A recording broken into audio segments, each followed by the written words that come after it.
Welcome to food awesome.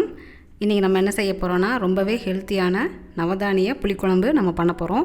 இதில் நம்ம குருமா செய்வோம், சுண்டல் செய்வோம்.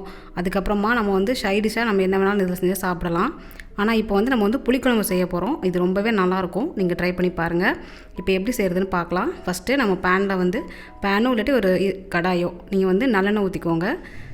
நல்லா காஞ்சதுக்கப்புறமா நம்ம கடுகு ஒரு அரை டீஸ்பூன் நம்ம பொரிய விட்டுறலாம். அதுக்கப்புறமா நம்ம சோம்பு ஒரு 1/4 டீஸ்பூன் நம்ம சேர்த்துக்கலாம்.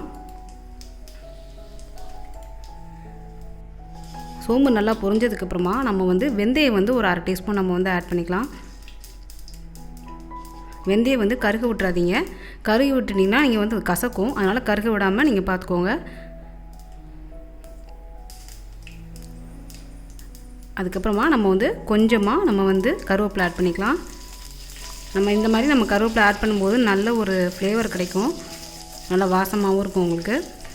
இப்போ இதை நம்ம எண்ணெயிலே நம்ம நல்லா வதக்கி விட்றலாம். அதுக்கப்புறமா நம்ம பூண்டு ஒரு 3 பல் நல்லா நைஸாக நறுக்கி நான் வச்சுருக்கேன்.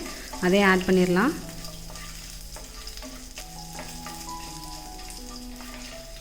இப்போ அந்த பூண்டு ரொம்ப வதங்க தேவையில்லை, லைட்டாக வதங்கினா போதும். அதுக்கப்புறமா சின்ன வெங்காயம் ஒரு 10 வெங்காயம் இந்த 2 ஒன்றுமா நான் கட் பண்ணி வச்சுருக்கேன். அதையும் நம்ம ஆட் பண்ணிடலாம். இப்போ இது எல்லாத்தையும் நம்ம நல்லா வதக்கிடலாம். இப்போது இந்த சின்ன வெங்காயம் பூண்டு எல்லாமே நல்லா அந்த பச்சை வாசனை போகிற வரைக்கும் நல்லா நம்ம நல்லெண்ணெயிலே நல்லா நம்ம வதக்கிடலாம். நம்ம நல்லா வெங்காயத்தை வதக்கினா தான் குழம்பு நல்லா டேஸ்ட்டாக இருக்கும். இப்போ இந்த பச்சை வாசனை போகிற வரைக்கும் நல்லா நம்ம வதக்கிட்டோம். இதுக்கப்புறமா நம்ம என்ன செய்ய போகிறோம்னா தக்காளி நம்ம ஆட் பண்ண போகிறோம்.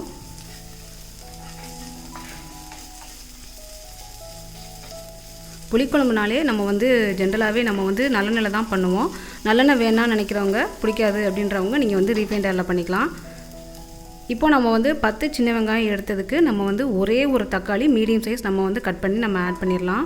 ஏன்னா புளிக்குழம்புக்கு புளி கொஞ்சம் கூட சேர்த்தா தான் நல்லாயிருக்கும். அதனால் நம்ம மீடியம் சைஸ் தக்காளி ஒன்றே நம்ம நல்லா நைஸாக நறுக்கி நம்ம ஆட் பண்ணிடலாம். இப்போ அந்த தக்காளி வெங்காயம் எல்லாமே நல்லா நைஸாக வதங்கணும். உங்களுக்கு நல்லா அந்த தக்காளி நல்லா சாஃப்டாகிடணும். அப்போ தான் உங்களுக்கு குழம்பு திக்காக கிடைக்கும் உங்களுக்கு.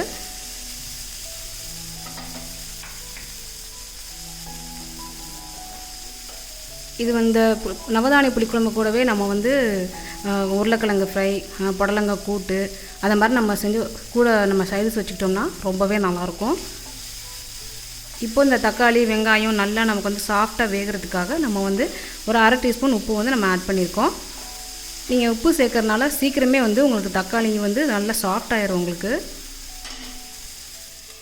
இப்போது நம்ம உப்பு சேர்த்ததுக்கப்புறமா நம்ம மூடி வச்சிடலாம்.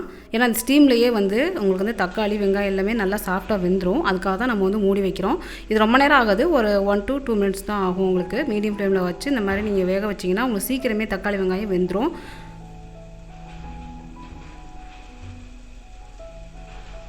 இப்போது இந்த தக்காளி வெங்காயம் நல்லா சாஃப்டாகிடுச்சு. இங்கே பாருங்கள், நல்லாவே சாஃப்டாகிடுச்சு. இப்போ இந்த டைம் நம்ம என்ன பண்ண போகிறோம்னா மஞ்சள் தூள் ஒரு 1 டீஸ்பூன் நம்ம ஆட் பண்ணிக்கலாம். அதையும் போட்டுட்டு நல்லா நம்ம வதக்கி விட்டுறலாம்.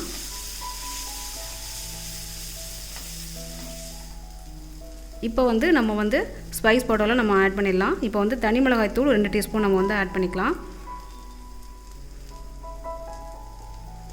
அதுக்கப்புறமா தனியாத்தூள் 1.5 டேபிள் ஸ்பூன் நம்ம ஆட் பண்ணிக்கலாம். இது ரெண்டும் உங்களுக்கு சேர்க்க வேண்டாம் அப்படின்னா நீங்கள் குழம்பு மிளகாய் தூள் ஆட் பண்ணிக்கோங்க. அப்படி இல்லாட்டி சாம்பார் பவுடர் நீங்கள் 2 டேபிள் ஸ்பூன் ஆட் பண்ணிங்கன்னா சரியாக இருக்கும். இப்போ இந்த பவுடர்லாம் நம்ம ஆட் பண்ணதுக்கப்புறமா நல்லா நம்ம வதக்கிடலாம் அந்த எண்ணெயிலேயே. ஏன்னா அந்த தனியா பொடியும் அந்த தனி மிளகாய் தூள் அந்த பச்சை வாசனை போகிற வரைக்கும் நல்லா நம்ம வதக்கிடலாம்.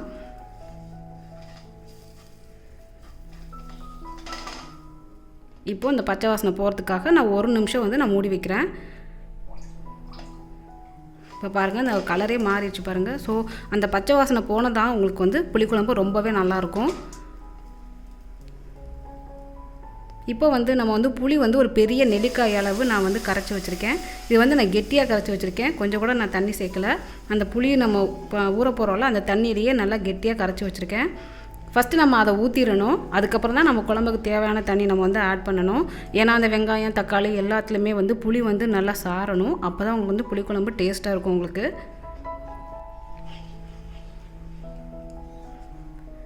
நம்ம புளி ஆட் பண்ணதுக்கப்புறமா நம்ம ஒரு 1 மினிட்டாவது நல்லா நம்ம வந்து கொதிக்க விடணும்.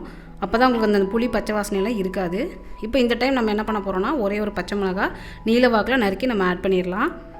ஸ்டார்டிங்கில் ஆட் பண்ணலாம். நீங்கள் ஸ்டார்டிங்லேயே ஆட் பண்ணிட்டீங்கன்னா காரமாக இருக்கும் குழம்பு. இப்போ நீங்கள் இடையில ஆட் பண்ணிங்கன்னா உங்களுக்கு வந்து காரம் அவ்வளோவா இருக்காது.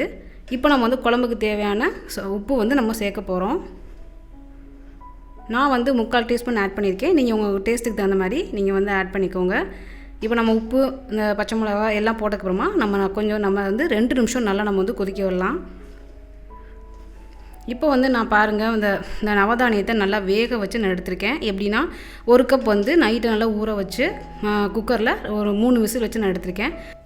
இப்போது நவதானியத்தில் என்னென்னா நமக்கு வந்து ப்ரௌன் கலர் கொண்டக்கடலை, ஒயிட் கலர் கொண்டக்கடலை, அதுக்கப்புறம் க்ரீன் கலரில் கொண்டக்கடலை இருக்குது அதுவும், அதுக்கப்புறம் மொச்சை, பட்டாணி, காராமணி, அதுக்கப்புறம் ராஜ்மா, பச்சைப்பயிறு, இது எல்லாமே சேர்ந்தது தான் நவதானியம். இது வந்து உடலுக்கு ரொம்பவே ஹெல்த்தியான ஒன்று. இப்போ அதை வேக வச்சு நான் எடுத்து வச்சுக்கிட்டேன். குழம்பு நமக்கு தயாரானதுக்கப்புறமா இதை நம்ம ஆட் பண்ணிடலாம். இப்போ நல்லா புளி ஊற்றினதுக்கப்புறமா நல்லா கொதிக்குது பாருங்கள். இப்போ நல்லா கெட்டியாகிடுச்சு பாருங்கள். நம்ம வெங்காயம் தக்காளி எந்த அளவுக்கு வதக்குறோமோ அந்தளவுக்கு வந்து குழம்பு வந்து கெட்டியாக இருக்கும். இப்போ நம்ம வேக வச்ச நவதானியத்தை இதில் வந்து நம்ம ஆட் பண்ணிடலாம். நீங்கள் வந்து ஒரு 3 விசிலில் இருந்து ஒரு 5 விசில் வரைக்கும் நீங்கள் வச்சு எடுத்துக்கோங்க. ரொம்ப வேக வச்சிட்டிங்கன்னா அது வந்து குழஞ்சிரும், எடுத்து கடித்து சாப்பிட்ற மாதிரி இருக்காது. அதனால் நீங்கள் வந்து ஒரு 3 to 5 விசில் வரை நீங்கள் வச்சு எடுத்துக்கோங்க. இப்போ வேக வச்சு எடுத்ததுக்கப்புறமா நம்ம வந்து இதில் ஆட் பண்ணிட்டோம்.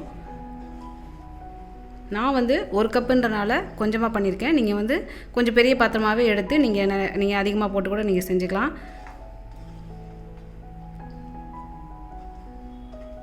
இப்போ நம்ம நவதானியம் போட்டதுக்கப்புறமா குழம்புக்கு தேவையான தண்ணி வந்து நம்ம வந்து ஆட் பண்ணிக்கலாம். இந்த புளி நல்லா கொதிச்சதுக்கப்புறமா தான் நம்ம வந்து நவதானியத்தை ஆட் பண்ணணும். அதுக்கப்புறமா தான் நம்ம வந்து குழம்புக்கு தேவையான தண்ணி வந்து நம்ம ஆட் பண்ணணும்.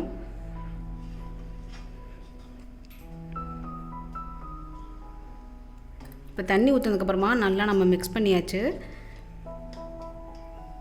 இப்போது நம்ம இந்த டைம் வந்து வெல்லம் இல்லாட்டி ஜீனி 2ல் ஏதாவது ஒன்று நீங்கள் வந்து அதை ஆட் பண்ணிக்கோங்க. ஏன்னா லைட்டாக ஒரு ஸ்வீட்னஸ் இருந்தால் தான் புளிக்குழம்பு நல்லாயிருக்கும். வெல்லம்னா ஒரு சின்ன பீஸ் நீங்கள் ஆட் பண்ணிக்கோங்க. அதே நீங்கள் வெல்லம் உங்கள்கிட்ட இல்லைன்னா நீங்கள் சுகர் வந்து ஒரு 1/2 டீஸ்பூன் நீங்கள் வந்து ஆட் பண்ணிக்கோங்க. புளிக்குழம்புல வந்து அந்த லைட்டாக ஒரு ஸ்வீட்னஸ் இருந்தால் தான் ரொம்ப நல்லாயிருக்கும். இப்போ நம்ம சுகர் ஆட் பண்ணதுக்கப்புறமா நம்ம மூடி வச்சு ஒரு 2 நிமிஷம் நல்லா நம்ம வந்து கொதிக்க விடலாம்.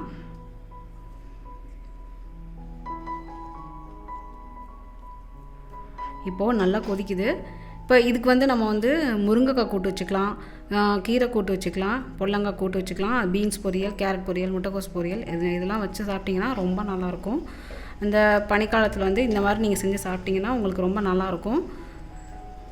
இது நீங்கள் வந்து இங்கே 2 நாள் சேர்த்து கூட செஞ்சு வச்சுக்கலாம். முதல் நாளை விட மறுநாள் ரொம்பவே நல்லாயிருக்கும் இந்த குழம்பு. இப்போ நமக்கு சூப்பரான சுவையான நவதானிய புளிக்குழம்பு தயாராகிடுச்சு. இதை நீங்கள் ட்ரை பண்ணி பாருங்கள். செஞ்சு பார்த்துட்டு எனக்கு கமெண்ட் பண்ணுங்கள். இந்த வீடியோ பிடிச்சிருந்ததுன்னா உங்கள் ஃப்ரெண்ட்ஸுக்கு ஷேர் பண்ணுங்கள், லைக் பண்ணுங்கள். நன்றி.